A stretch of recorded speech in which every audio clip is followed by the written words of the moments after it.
फूफी जान ने अपने बेटे हैदर से कह दिया है कि हमने जल्दबाजी में तुम्हारी बात को अनदेखा कर दिया था, लेकिन जो तुम कर रहे हो करते रहो मेरे बच्चे।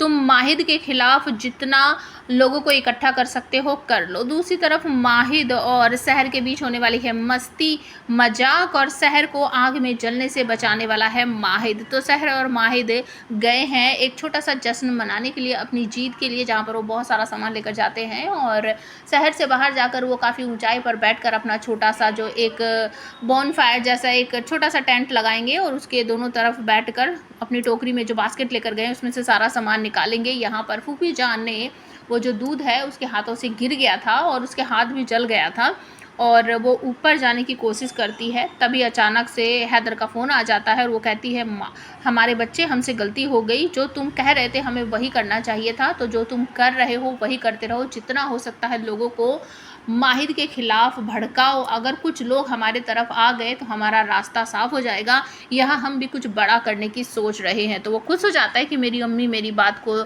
मान रही है, मेरा सपोर्ट कर रही है। और हुस्ना धीरे धीरे करके सीढ़ियों से ऊपर जाएगी। अब वो अपने अब्बा जान को अपने रास्ते से हटाने की कोशिश करने वाली है। इधर उधर झांकते हुए अपने अब्बा जान के कमरे का गेट खोलेगी और उसके अंदर जाकर उनके बेड पर बैठ जाएगी। अब वो अपने पिता को अपने रास्ते का सबसे बड़ा रोड़ा समझ रही है। अब वो उसको मारकर सारा इल्ज़ाम माहिद के ऊपर मरने वाली है कि माहिद ने इतनी सारी बातें सुनाई हैं जिसकी वजह से हमारे अब्बा जान की मौत हो गई है। उसकी ये फुल प्लानिंग जो है वो बिल्कुल कामयाब होती हुई नजर आ रही है। दूसरी तरफ सहर और माहिद आग वगैरह जलाकर दोनों बैठकर बातें कर रहे हैं। काफ़ी सारी बातें करती है सहर भी माहिद से, और माहिद भी बहुत सारी बातें बताता है कि हम लास्ट बार कब खुश हुए थे। दोनों की भी थोड़ी सी तू मैं होती है। तो सहर कहती है, आप बताओ कब खुश हुए थे, कभी कभी मुस्कुरा लेना भी चाहिए। तो माहिद कहता है, हमें आदत नहीं है बिना बात के हम अपनी बत्तीसी दिखाते रहें। तो सहर कहती है कि अच्छा आप बताओ आखिरी बार कब मुस्कुराए थे। तो उसको वो पल याद आता है जब वो सहर के साथ था, मतलब जब वो सहर के साथ था तभी वो कभी मुस्कुराया है, इससे पहले शायद वो कभी मुस्कुराया ही नहीं। उसको इस बात का एहसास हो जाता है।